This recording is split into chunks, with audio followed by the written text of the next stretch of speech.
Boa noite a todos. É muito bom estar com vocês novamente. Esse intercâmbio de oradores, de cidades, de casas espíritas, fortalece o movimento espírita.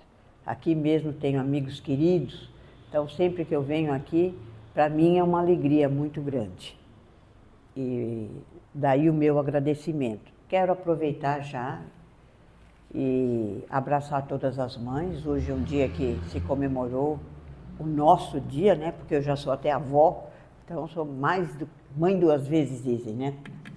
E ainda que pese aquela conversa de que mãe é mãe todo dia, mas às vezes não é todo dia que se lembram que nós somos mãe, não é?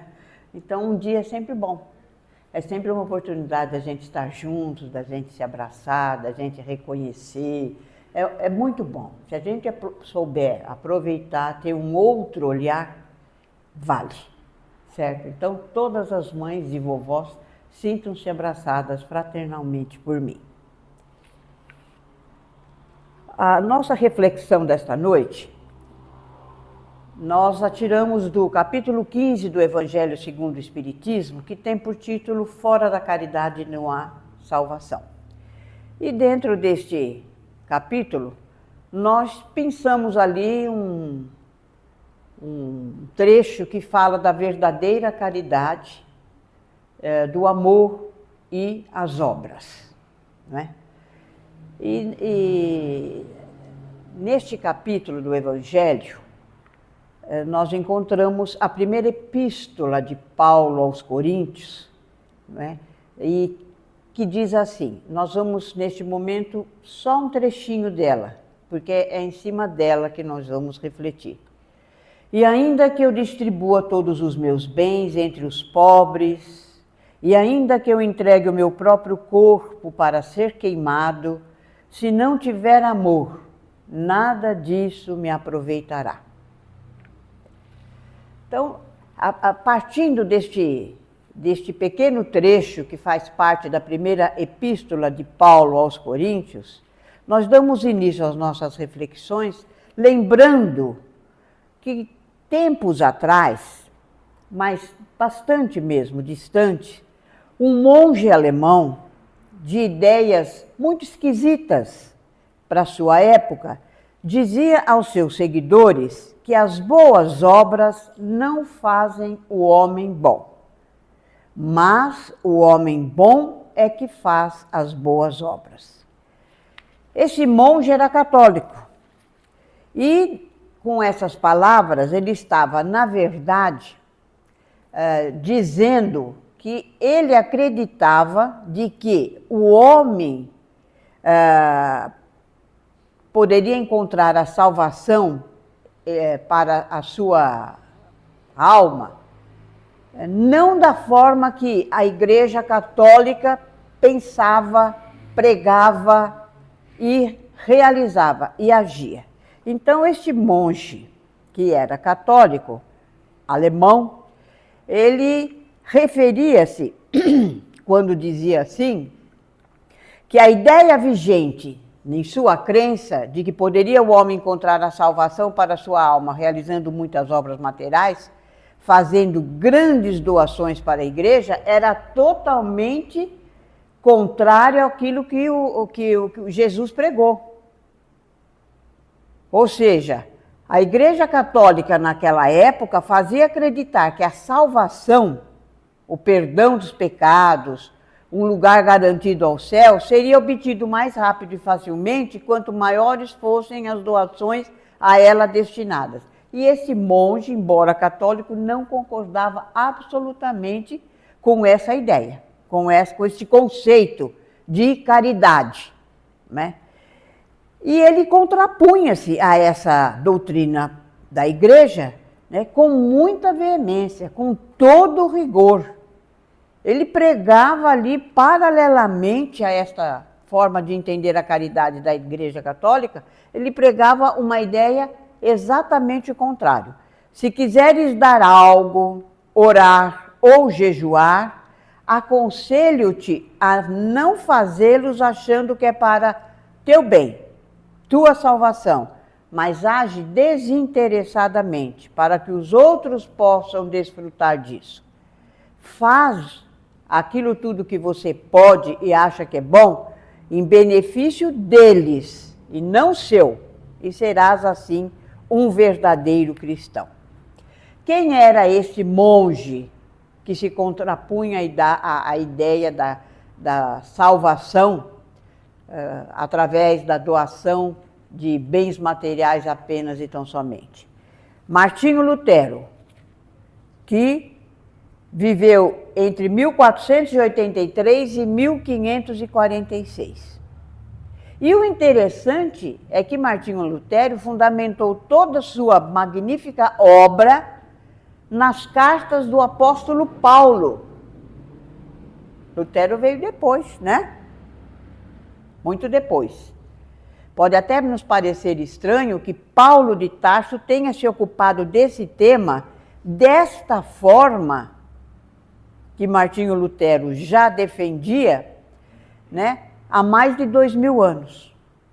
Mas é isso que fica claro nessa primeira epístola de Paulo aos Coríntios. A caridade não se faz apenas com doações materiais, tendo em troca a salvação da alma e um lugar garantido no céu. Não era assim. Então, Paulo já fazia isso. Ocorre que no tempo de Paulo, por aqueles idos, era hábito na crença judaica fazer sacrifícios ou doações no templo em troca de benevolência de Deus. Então as pessoas iam ao templo, faziam sacrifícios de todo tipo, faziam doações e em troca pediam, esperavam e de alguma forma a igreja lhes concedia e garantia o perdão, favores, concessões. Era a materialização, não é, das coisas do Espírito. Então era dessa forma que era visto. Porque eles acreditavam que os homens da época, que fizessem muitas obras, seriam agradáveis a Deus. Ou seja, Deus os abençoaria pela materialidade das suas doações. Por isso o templo transformou-se em um rendoso comércio, à semelhança de uma feira, onde o crente fazia suas santas aquisições, entre aspas, né, para oferecer a Deus e aos profetas. Eram transações comerciais, transações financeiras, em nome, né, da salvação, e que Deus aceitava. Deus barganhava ali tranquilo com as pessoas. Você faz, né, porque era isso que a igreja fazia acreditar. Você faz as suas doações, pode ser móvel, imóvel, dinheiro, o que tivesse na época, que está tudo bem. Né? Você está fazendo isso para a igreja, então você está salvo. Passou pela ideia de vocês que é simples isso? Porque você pode repetir os seus erros quantas vezes você quiser.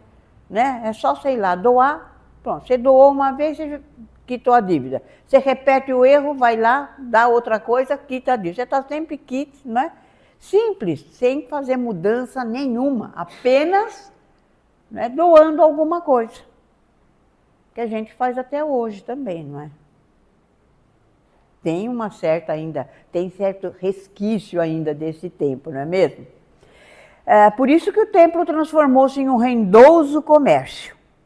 E dentro desse mesmo espírito dos judeus, indo pelo mesmo caminho, os pagãos também faziam suas oferendas aos seus deuses. Então era da mesma forma, a escola era a mesma. Estamos falando de Paulo, muito próximo, Jesus. Jesus, sabedor do que ia na alma daquele povo, naquela época, não perdia nenhuma oportunidade de fazer sérias advertências, chamando a atenção para esse procedimento inadequado em muitos dos seus discursos. Tudo girava em torno de como você precisava tornar-se uma pessoa melhor, salvar a sua alma, como costumamos dizer. Mas, como é sempre mais fácil a nós lidarmos com a matéria, então materializou-se também este intercâmbio. Então, para que eu esteja em paz, para que eu tenha meus pecados perdoados, vamos colocar um preço. Então, Jesus não perdia a oportunidade, também advertia, chamando a atenção que não era desta maneira, não era este o procedimento correto. Afinal, era necessário que existisse uma concordância entre a fé e a ação. Só a ação material em si não justificava, porque Deus não barganha, né? Deus não tem a política do troca-troca com a gente, absolutamente. Né? Somos espíritos imortais, e como espíritos imortais temos que buscar condições para que esse espírito realize, né, tudo aquilo que Deus pretende para ele, da melhor forma possível, e não dentro da sua rasa compreensão materialista. Porque de nada valia, ele deixava claro isso, fazer doações no templo sem que o coração estivesse limpo das impurezas. Quer dizer, se você está com o coração cheio de ódio, de inveja, de mágoa, de rancor, de ciúmes doentio, esses sentimentos todos que nós até hoje trazemos em nosso coração, maior ou menor, com maior ou menor força, com maior ou menor sequência, talvez a gente já tenha uns lapsos maiores, né, em demonstrar esses sentimentos menores, mas nós ainda trazemos, uma vez que estamos aqui neste planeta de provas e expiações, com o objetivo, né, de nos redimirmos, de nos corrigirmos, de evoluirmos em todos os sentidos, aproveitando da matéria mais em benefício do espírito imortal que somos. Então, não adianta a gente estar cheio de mágoa, cheio de tristeza, de dor, de ódio, de raiva, todos esses sentimentos menores, e fazer doações. Mesmo que elas sejam só materiais, elas vão ali carregadas do quê? Às vezes a gente acha que é um simples cumprimento de dever nosso. Preciso ajudar, né? Porque eu tenho condições, eu posso, um dia ajudo mais, um dia ajudo menos. Entretanto, não é isso que vai garantir que eu já tenha conquistado a condição de um espírito melhor, mais iluminado, com menos vícios, menos defeitos, porque estou procurando ser melhor. Não, eu estou ainda tentando, né, fazer com que Deus fique admirado com o que eu posso dar para o outro e esquecendo-se totalmente de que o que eu tenho que fazer mesmo é a minha transformação íntima, a minha reforma íntima. O espírito que sou precisa buscar a luz. E essa luz não está ali, né, numa doação material qualquer. Não está. Então chamava a atenção Jesus para o sacrifício mais agradável a Deus, que era o quê? Justamente o nosso comportamento. O nosso comportamento uns com os outros. A reconciliação com aquele irmão de jornada com o qual estivéssemos ali em desentendimento, tivéssemos brigado, tivéssemos encerrado uma relação de uma forma muito triste, muito infeliz, às vezes até violenta. Seja qual for a forma com que a gente fique indisposto com outra criatura, não é uma forma agradável a Deus. E Jesus deixava isso claro. O que Deus queria não era aquelas ofertas. Lembre-se daquela passagem? Vá primeiro, reconcilia-te com o teu inimigo, depois volta. Aí você pode até colocar a sua doação aí, que ela será destinada. Sempre tem um destino, um fim bom, sempre pode ter. Ninguém está dizendo que não deva ser feito, que não tenha utilidade nenhuma. Só que é muito antigo isso, nós não melhoramos até hoje. Até hoje, para nós, é muito mais simples, mais corriqueiro fazer a caridade material do que a caridade espiritual, emocional, intelectual, porque cada uma pede alguma coisa que é só a gente que tem. Como é que eu posso ajudar alguém no campo intelectual? Quando eu tenho um certo conhecimento e faço isso com carinho, com amor, com desprendimento, né? Sem humilhar o outro, sem exigir nada, eu posso ajudar. Isso eu não posso materializar, isso é meu. Então, eu estou já com o espírito que sou num patamar, não lá em cima não, viu gente? Mas já não estamos parados nessa ideia única de que é apenas doação. Então, o que a gente precisa, na verdade, é entender que nós precisamos superar tudo aquilo que nos faz mal e ao nosso próximo, como ressentimento, mágoas, quaisquer outras mazelas que tornam a nossa alma ainda impura, doentia. Nós precisamos superar para que aquela doação nossa não seja tão limitada no sentido com que nós fazemos. Porque doar o que nos sobra, doar o que não nos faz falta, doar o que nós temos em excesso, doar porque nós sabemos que é bom, vai ajudar muitas pessoas, mas é o que eu digo, eu não, está dito aqui, está lá no Evangelho. Isso é uma coisa que sempre foi feito, já veio lá daquele costume dos judeus, dos pagãos, que a Igreja Católica abraçou e foi propagando e foi solidificando. Então, é preciso que a gente rompa esse limite e vá além, e entenda que é mais além que a gente precisa ir. Então, o que Jesus dizia é que a correta aplicação da lei de Deus na vida do homem é aquela dele entender que nada valem as obras realizadas com o coração cheio do que não é bom. Vai, reconcilia-te com o teu inimigo, aí você faz a sua doação. Porque senão ela vai estar impregnada só da materialidade que ela representa. Portanto, as obras nada representam sem a fé, sem o sentimento, sem a emoção. E fé é justamente o entendimento e vivência nos ensinos de Jesus.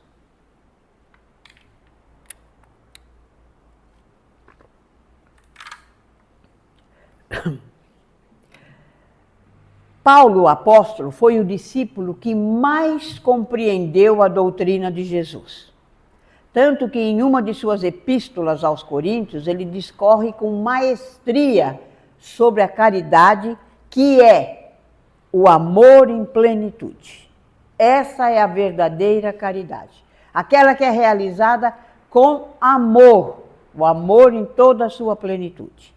Até os tempos atuais, não se conhece outra definição de caridade mais completa e consubstanciada no Evangelho de Jesus do que a que foi dada por Paulo, uma vez que ela é um verdadeiro poema de amor a Deus e aos semelhantes, quando diz: ainda que eu falasse as línguas dos homens e dos anjos e não tivesse caridade, guardem essa pequena frase, e não tivesse caridade, seria como metal que soa ou o sino que tine. E ainda que eu tivesse o dom de profecia e conhecesse todos os mistérios e toda a ciência, e ainda que tivesse toda a fé, de maneira tal que transportasse os montes e não tivesse caridade, nada seria. E quando tivesse distribuído meus bens para alimentar os pobres, e tivesse entregue meu corpo para ser queimado, se não tivesse caridade, tudo isso não me serviria de nada. A caridade é paciente, é doce, é benfazeja. A caridade não é invejosa, não é temerária, nem precipitada. Não se enche de orgulho, não é desdenhosa, não procura seus próprios interesses, Não se melindra e não se irrita com nada. Não suspeita mal. Não se regozija com a injustiça, mas se regozija com a verdade. Tudo suporta, tudo crê, tudo espera, tudo sofre. Agora, essas 3 virtudes, a fé, a esperança e a caridade, permanecem, mas entre elas a mais excelente é a caridade. Este é o poema deixado por Paulo na primeira epístola aos Coríntios, capítulo 13, versículos de 1 a 7 e 13. Assim, meus irmãos, como definir a verdadeira caridade? Mostrou-a não somente, ao definir a verdadeira caridade, mostrou-a não somente na beneficência, que é o hábito, o costume que a gente tem de fazer o bem material, a filantropia, a esmola. Mas ao definir a verdadeira caridade, colocou-a na reunião de todas as qualidades do coração, na bondade e benevolência para com o próximo. Lembra quando eu disse para vocês? Guardem essa pequena frase. Quando ele diz lá, ainda que eu falasse as línguas dos homens e dos anjos, se eu não tivesse caridade. Ele não diz, e não fizesse a caridade. Não tivesse caridade é ter sentimentos ao próximo, pelo próximo, é ter amor. Porque Paulo e Jesus deixam a caridade como sinônimo de amor, não do amor que a gente sente, esse amor mais específico entre as pessoas, entre os pais, filhos. O amor, aquele amor que não importa para quem você está dirigindo aquela ajuda, aquele pensamento. Então, ele diz, se ele não tivesse, e não se ele não fizesse, porque fazer no aspecto material, todos nós fazemos. Mas ter a caridade dentro de nós, é fazê-la com amor, com respeito, com carinho. No entanto, quantos ainda a confundem com a esmola, apenas e tão somente. E a esmola muitas vezes é dada com estardalhaço e ostentação. A verdadeira caridade é humilde e não depende do poder econômico ou classe social. E por isso deve ser feita no anonimato, de tal forma que não saiba a mão esquerda o que faz a direita. É, portanto, dessa forma que o apóstolo Paulo nos leva a uma séria reflexão sobre a caridade, o amor e as obras. A caridade e o amor são uma coisa só, como já dissemos, na visão dele, e visão essa totalmente coerente com a de Jesus. É ele quem nos faz pensar seriamente na razão pela qual temos embutido em nossa mente que fazendo obra seremos libertos de nossas mazelas. Hábito esse originado lá dos judeus e dos pagãos que influenciaram, como dissemos, intensamente o catolicismo, e aí vem um recadinho muito direto e importante para nós, não é? Influenciaram intensamente o catolicismo, e este, por sua vez, teve e tem estranha e perniciosa influência no movimento espírita. Não na doutrina espírita, no movimento espírita. Doutrina está ali, preservada com as obras básicas, Allan Kardec. Agora, movimento espírita é tudo aquilo que nós movimentamos em nome da doutrina espírita. Será que ainda alimentamos muito essa forma de caridade? Será que privilegiamos esta forma de caridade material apenas?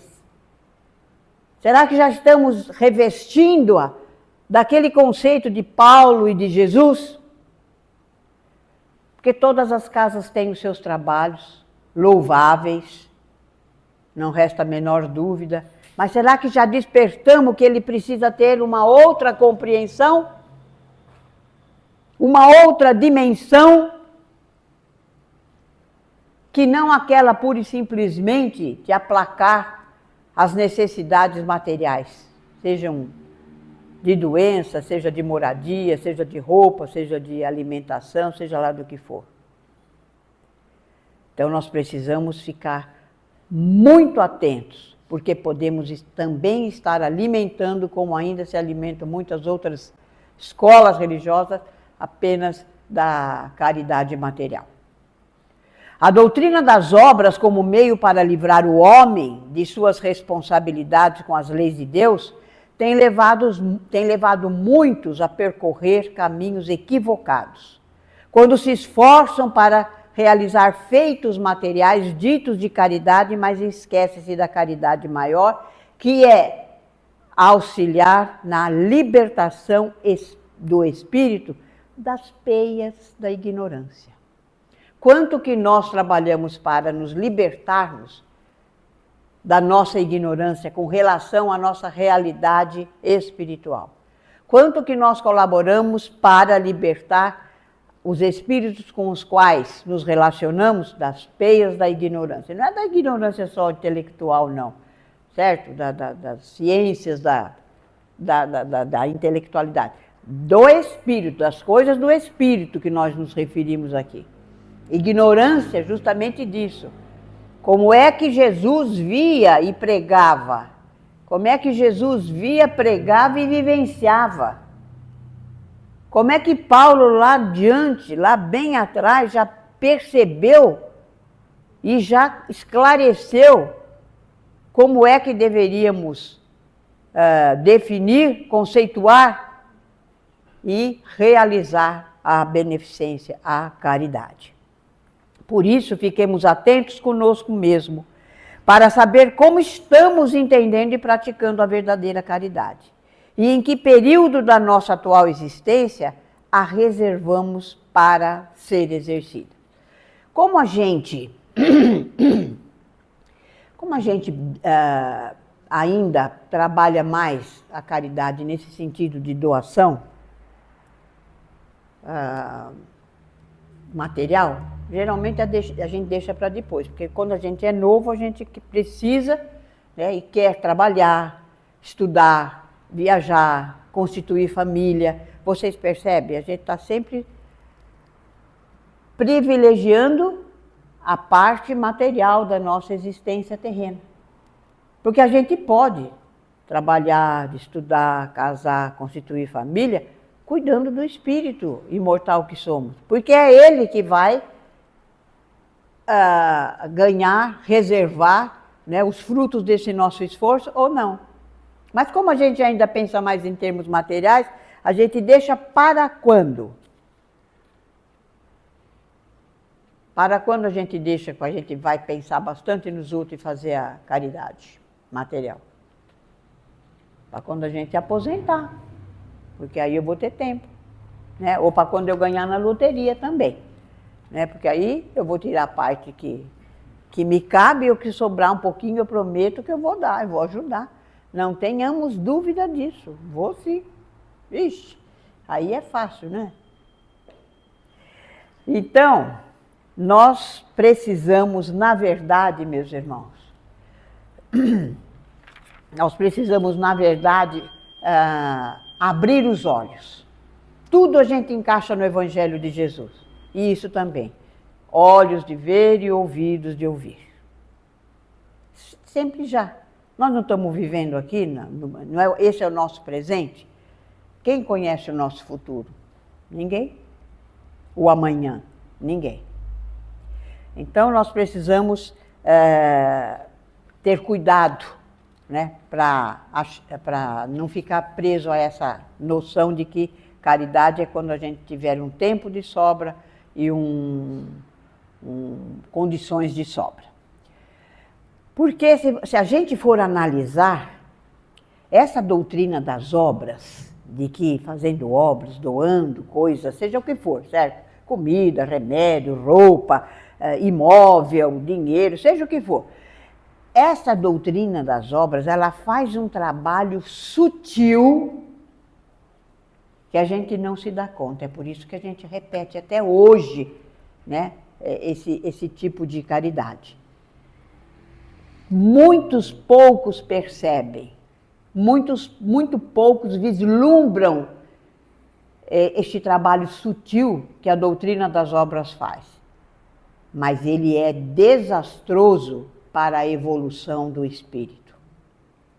Uma vez que faz com que o homem permaneça por séculos e séculos na mesma situação de atraso, de estagnação espiritual, levando-o a pensar que basta fazer ou doar algo ao próximo para ser bom. Isso é tão antigo, isso vai ficando arraigado nos gente.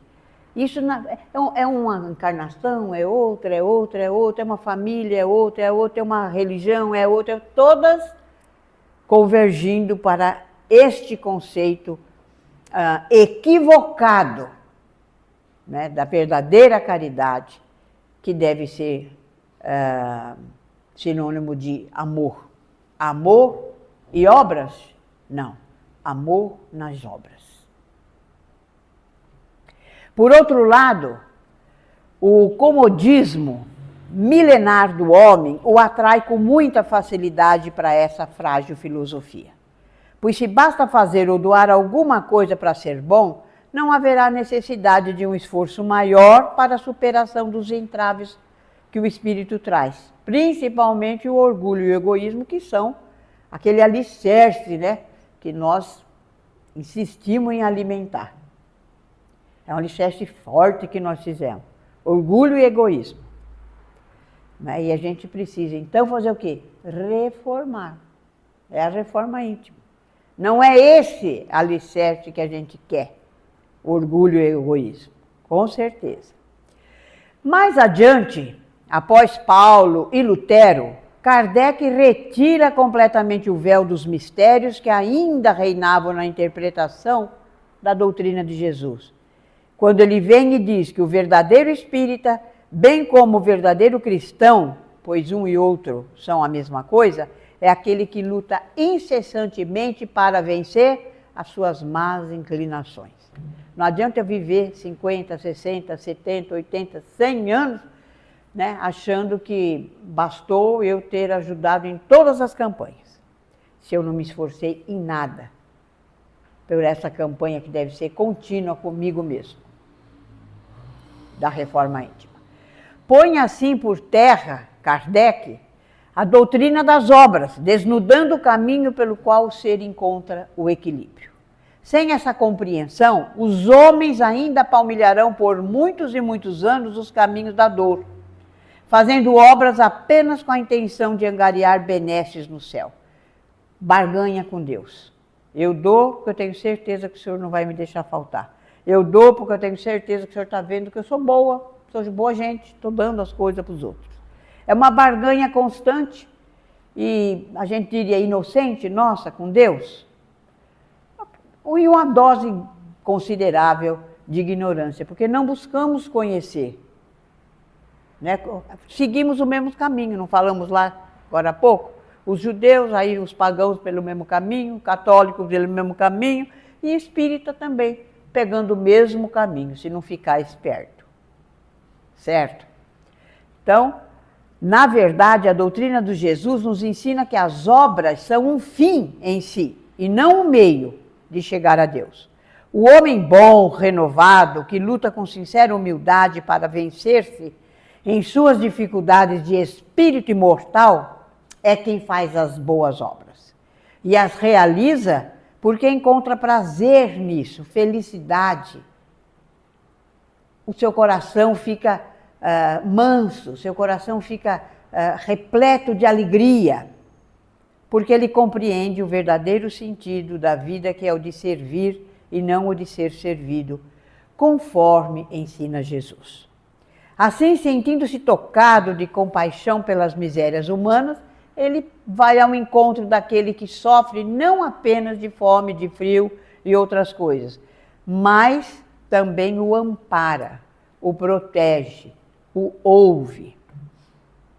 Até tem um departamento em muitas cidades, em muitas religiões, que chama Departamento de Assistência Social e Promoção, aonde para esse departamento? Porque assistência social é aquele atendimento imediato, que você socorre a pessoa, você tem que socorrer. Ela está com fome, ela está com frio, ela está doente, mas a promoção é quando você vai ajudá-la, não é? A encontrar um emprego para que ela não precise mais da doação. Quando você vai ajudá-la a buscar uma escola, se ela está desarvorada, não conhece a cidade ou não conhece nada. É quando você inclui essa pessoa. Então é assistência social e promoção. Mas normalmente, muitas casas religiosas, muitas prefeituras, para-se no assistente social. Certo? Isso que é, a doutrina espírita é maravilhosa, não é? Porque ela nos convida a raciocinar. Ela não fica colocando chantilly com morango em cima das coisas, né? Ela ensina, você precisa entender, você precisa buscar, você precisa se aprofundar, senão você vai continuar na marginalidade ou na superficialidade de que essa doutrina das obras instituída há tantos séculos continua vigorando até hoje. Então, meus irmãos, é socorrer, amparar, proteger, ouvir, encaminhar. Portanto, essa é a verdadeira caridade, sinônimo de amor a que se referem os grandes vultos do cristianismo. E qualquer ser humano pode praticá-la. Não só em atos, mas também em palavras e pensamentos. Isso a gente ouve sempre, mas também precisamos ficar atentos, né? Porque você fala assim, um pensamento bom, elevado que eu tenho em relação a uma pessoa pode ajudar muito. Mas a gente divaga muito. Você nem lembra, às vezes, de endereçar um pensamento bom para uma pessoa que está doente, que está num momento de aflição, que está num período difícil, você não pensa. Uma prece, né, por um doente, por um obsediado, por um acidentado, vai irradiar. Vocês estão vendo? É a caridade feita de pensamento, de coração, entendimento, sem nenhuma materialidade, percebe? Quanta paz experimenta um pensamento em relação a alguém sem inveja, sem cobiça, sem ódio, sem mágoa, sem rancor. Não é fácil. A gente ainda traz muito disso tudo dentro de nós. Mas quando a gente toma ciência, a gente começa a brecar. Quando você percebe que você está tendo aquele pensamento, você começa a falar, não é por aí, a estrada é outra. Né? E a gente tira o pé daquela estrada. Às vezes nem consegue entrar na outra direto, mas já fica ali parado. Não foi naquela. No próximo ela já vai dar provavelmente o primeiro passo naquela outra estrada. Vocês percebem, meus irmãos? Quanta desgraça também evita um pensamento que não suspeita mal de ninguém, que não malicia. Né? Porque a gente está sempre com o pé na frente lá, né? Primeiro vamos ter cuidado, não acredito de primeira, já desconfio, já não boto fé. Então isso também não ajuda em nada. Porque as palavras carregam magnetismo de superior ou inferior qualidade, de acordo com a vontade daquele que as emite. E assim uma palavra de conforto, esperança e alegria pode fazer muito bem. A verdadeira caridade, meus irmãos, que é o amor que se sente, os sentimentos que se tem, as intenções que se colocam nos atos, manifestada em ações, pode representar o teto seguro em meio às tempestades. Tudo isso, né? Pode, a verdadeira caridade pode, né? Em meio às tempestades, não só físicas, como as tempestades emocionais, espirituais, que todos nós passamos. Se for só eu, tá bom, só é melhor, não é? É pouco. Mas todos nós passamos pela nossa própria condição de espíritos imperfeitos, né? Reencarnados pela misericórdia divina num planeta de provas e expiações cheio de condições para que a gente deixe de sofrer tanto, que a gente deixe de chorar tanto, né? Nós ainda sofremos e choramos, mas aos poucos, se a gente for firme, tanto quanto na hora de dar o saquinho de arroz, o negocinho de leite para o outro, pode ter certeza. Vai mudar toda o magnetismo que envolve este planeta. Porque o planeta, ele é só resultado do que cada um de nós emite. Ele não provoca nada disso que está aí. Quem provoca é o homem. E a gente vê, entretanto, tanta carência sobre a Terra. Por que será? Provavelmente, grande parte está preocupada com doações e obras só materiais, esquecidos do componente mais importante, que é o amor. E o amor, vamos ver quem concorda comigo, não está fazendo parte na cesta básica que a gente dá. Quem consegue colocar lá, hein? Saquinho de 250 gramas de amor, de respeito, de consideração, uma boa palavra, um conselho, possível, né? Porque a gente fala, não, vai, o mundo está cheio de oportunidade, a pessoa não está nem tendo o que comer. Não é isso, dentro da realidade, mas aquele ânimo possível de que você pode. A gente está passando para as criaturas uma vibração forte, verdadeira, pura. É isso que transforma. Não vai ser só a cesta básica. Então, a gente, espíritas, vamos colocar algum alimento a mais na cesta básica da vida. Nós sabemos que a verdadeira caridade moral pede sacrifício, renúncia e, sobretudo, transformação interior. Alguém já havia pensado nisso? Que a caridade verdadeira pede isso e não apenas o atendimento que a gente costuma fazer? E por isso, então, o que acontece? Ela vai sendo adiada, lançada lá nos porões do esquecimento. Qualquer hora eu tenho tempo, eu vou estudar, qualquer hora eu vou fazer um curso, qualquer hora eu tenho um tempo e vou lá, no nosso caso aqui, lá na Casa Espírita, né, ajudar. Nem na parte, às vezes, na parte administrativa é mais difícil ainda a gente achar colaborador, vocês sabem? Porque a pessoa fala assim, eu já trabalho o dia inteiro, já tenho tanto problema, ainda vou lá cuidar da Casa Espírita. Porque tem, né, a atualidade exige, tem leis, nós temos que obedecer, nós temos que seguir. Então ajuda, vai ser secretário, tesoureiro, né? Tá mais ligado com a doutrina, vai ser evangelizador infantil, dirigir mocidade, nada disso assim, oba-oba, se preparando para isso. E a gente prepara com maior carinho e amor aquele que quer vir ajudar, pode ter certeza, viu? Então, meus irmãos, ela fica lá, esquecidinha, nos porões do esquecimento. Até quando? Até que o ser humano se compenetre de que sem a verdadeira caridade não haverá entendimento, concórdia e, consequentemente, felicidade. E, deste modo, a dor prosseguirá.